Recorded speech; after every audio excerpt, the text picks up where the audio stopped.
Hey guys, I hope everyone's doing well. You guys know what an aerator is? You guys see that? It's called an aerator. If you have a septic system, the thing blows air through your septic system and it helps it not stink. And my aerator is broken. So I had to order some parts. And I got to replace these diaphragms. You see, it got so dang hot in Texas, it broke the dang diaphragms. And I had to order the parts from New York City. New York City? Let's get a rope. Anyway, the guy that works on my septic system said he would charge me $500. But I got the diaphragms for like $40. So saved myself $460. All I got to do is put them in when they come in. So I guess we found out what really is going on with this legislation, and it's not about the debt ceiling at all, right? It's about converging power of the Congress into a Council of 13. Is that what it's all about? And then you got Ron Paul. Man, you know, I know some of you guys love Ron Paul. I used to love him too. I used to pass out all his stuff. I used to talk about him all the time. I used to be his #1 fan. I can't stand the guy. The guy, every time I see him, I physically want to vomit, right? You know, I've been to a lot of tea parties. I just go just to kind of familiarize myself with what's going on at the tea parties. It's a geriatric convention, man. These people are like 55, 60 years old. You see silver tops everywhere. And you know, God bless them. God bless these old people because they know they screwed up. These old people have lost America. You know why they lost America? Because they did not hold true to godly and biblical values. And now they know it. They know that they lived in a country and it's the best it will ever be and it's going to go downhill from now. And they feel pretty bad. You know, they feel bad when they look into the eyes of their grandchildren that they're going to hand a country over that's just a piece of crap. And they let it happen. And they're meeting in the back of churches and they're talking about it. The last tea party I went to, they invited a Purple Heart, double amputee, you know, super duper brave guy, been in the military. You know, he was an old fart too. I don't know, probably about 70 years old. And he walks up there, you know, because he's missing both his legs, right? So he's got, you know, two prosthetic limbs. And my dad has a prosthetic leg too, right? And he brings out his notes and he says that he's been reading the Quran and he's found out that the Quran is very violent and he's trying to tell everybody. And when they introduced him, get this, okay? When they introduced him, the guy who introduced him said he was not even worthy to introduce the man and that he was so, you know, I don't know what the word is, heroic and brave that he couldn't even introduce him, but he was going to introduce another person who was worthy to introduce this double amputee. And so we had this double amputee give a long speech about how Islam is going to take over America.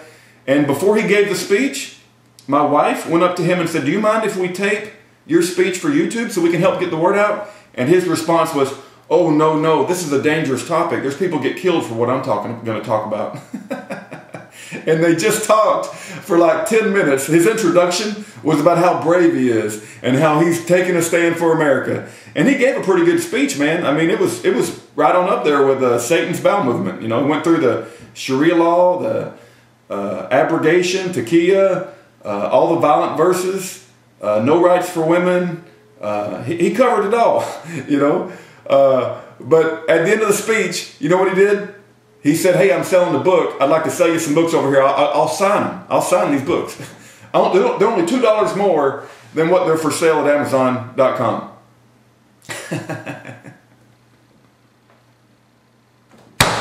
It's all over but the crying. Might as well have fun with it now. Might as well have fun with it. These old people in these tea parties, I'm telling you, they ain't got nothing. They ain't got nothing. They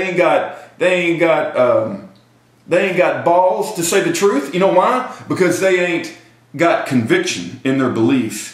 And every one of them in the room, but when they, you know, there was a question and answer session, they were scared to death to be called a racist. You know, one of the first words out of everybody's mouth, "Well, I don't want to be called a racist." You know, I don't have to be worried about calling a racist because I'm not a racist. But let me turn this computer off because it keeps buzzing.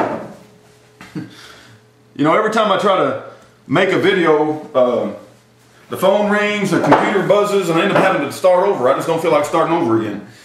But anyway, you know, the Tea Party ain't got nothing. They're a bunch of silver-topped geriatric folks, and I love them to death. God bless them. But their children aren't there. They didn't raise their children right. Their children don't have any values. Their children don't care about God or the Bible or this country. If you start talking about homosexuality in front of a kid, normal kid today, man, he's totally accepting of it. He don't like it when you say it's bad. You can't talk about the Islamic religion. He thinks you're racist because you don't know how to distinguish between the Islamic religion and ideology and people of Arabic DNA. We don't have any leaders of any worth. And Ron Paul's the worst. Ron Paul is the worst, man.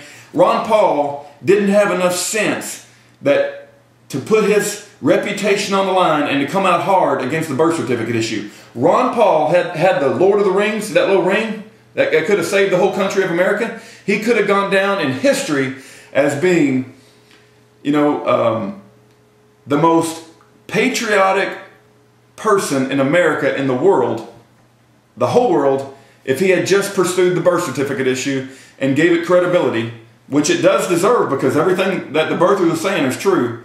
But he wouldn't do it, right? He would rather get up and give his little speeches in front of Congress. He'd rather talk about gold and silver being money. He'd rather take a little jab at Ben Bernanke. There's a difference. There's a difference in wanting to sell a book and to wanting to look good and to risk it all to go for the jugular, right? And Ron Paul could have taken down the whole evil empire if he'd gone for the birth certificate issue, and he didn't do it. And now there's nothing left to do but let the fat lady sing and have a good time till it's over with. And might as well just get used to living in Sodom and Gomorrah. See, I'm not going to do anything evil, and I'm not going to run away from evil either, right? I'm not going to go hurt anybody. I know I had, you know, there's like this website out there that's dedicated, got a thread that, you know, that says that I'm dangerous, and they hope the FBI, and they're flagging all my videos. You know, I'm not going to hurt anybody, but I ain't going to run away from evil either. And, you know, I see it here, and a lot of other people see it too, but unfortunately we don't have any good leaders. Ron Paul, I tell you, I physically want to vomit when I see the man speak. He had the opportunity to put this country back on track, and he did not take a move. I don't know if he didn't have the sense. I didn't know if he didn't have the courage. Maybe they were threatening his children. I don't know, you know, but there comes a time when you say, throw caution to the wind, and you do what's right. And Ron Paul had that chance, and he messed it up, man. He messed it up. And this geriatric Tea Party, man, I don't know. They got nothing. They're scared to death. They're scared to death of being called a racist. They're meeting in the back rooms of churches. The people they hold up as being brave, these double amputees, Vietnam War veteran, Purple Heart, Medal of Honor, worked in the Pentagon intelligence. Man, they got the ring knocker thing going on like crazy. But you know they don't want to be put on YouTube because they're afraid. Oh, we got no leaders in America that are afraid to put their reputation on the line and to say what's right. We got nobody. We got Pastor James David Manning. We got Pastor James David Manning. I really respect that man. I don't agree with him on the full support of Israel's thing, but everything else I agree with him on. Well, let's have a good time. You know, let's have a good time while the country goes down the crapper. And, you know, we'll continue to make YouTube videos about how they're continuing to take away our liberties, and they're continuing to destroy the Constitution. They're continuing to throw our country in debt. They're continuing to nullify our government. They're continuing to make human and animal clones. My goodness, Islam will continue to move in. And the Christian church, the followers of Jesus Christ, the ones who should be taking a stand and having spiritual discernment, you know,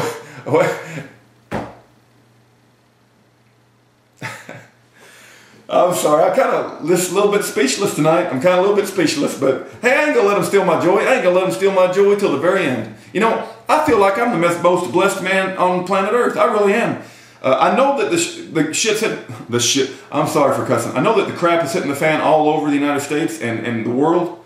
But I'm telling you, Lord, I don't deserve it, but I'm the most blessed man in the world. I really am. And I'm not trying to rub it in, but, you know, I don't know what else I can do. I pray to the Lord that he'll use me and that I'll be given an opportunity to do something righteous for the kingdom of God. I'm not talking about anything violent. You know, I know that all my haters think I want to go kill somebody. I don't want to kill anybody.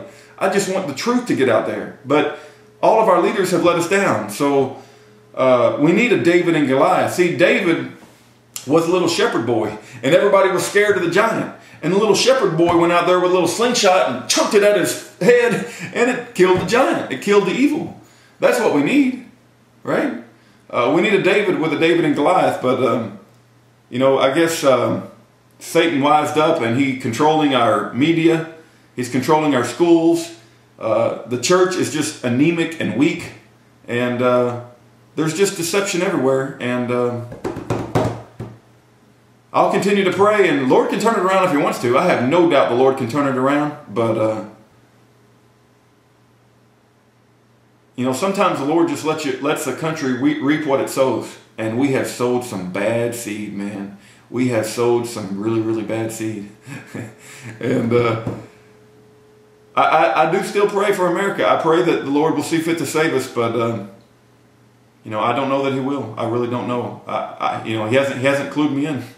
And so we'll just have to wait and see. But things are looking bad all around us. Everywhere I look, it looks pretty dang bad. Okay, well, hey, I'm going to fix my aerator when that part comes in, and I feel pretty good. I saved $460. I had to pay $40 for the diaphragms. But this thing right here, man, if it goes bad and it doesn't blow air through your septic tank, it gets real stinky and your neighbors get mad. And so, you know, another thing that makes your septic tank go bad is when someone in the house has chemotherapy and chemicals from all that poison get into the tank and it kills all that bacteria. And you know, you got to put things like Rid-X or Zep in your aerobic septic system. And if you don't do that, it stinks to high heaven. And if you do that, if all the chemicals they put in chemotherapy patients just destroys and wipes out a septic system. So there's at least 2 reasons why a septic system will stink to high heaven. One of them is the aerator goes bad, this thing right here. And the second one is chemotherapy chemicals. But, you know, we'll keep plugging on. We'll learn what we're supposed to learn and apply ourselves. Make your life a living and holy sacrifice. And don't run away from the evil. I ain't running. When the time comes, the time comes. God bless every one of you. Keep speaking the truth. The Lord can turn it around if he wants to. I don't mean to act so pessimistic, but maybe the Lord will just let us reap what we've sowed. And the Bible does say he'll protect the righteous. So no matter what happens, just keep trusting in the Lord, even if he lets them slay you. Right? Even if he lets the evil come and slay you, the Lord wanted you to take you home. Right? But, you know, maybe the Lord will let you live to be 99 years old. So maybe you should plan to live to 99 is what I'm doing. Anyway, I kind of rambled on long enough, but that's all I got to say. God bless every one of you, and have a good day.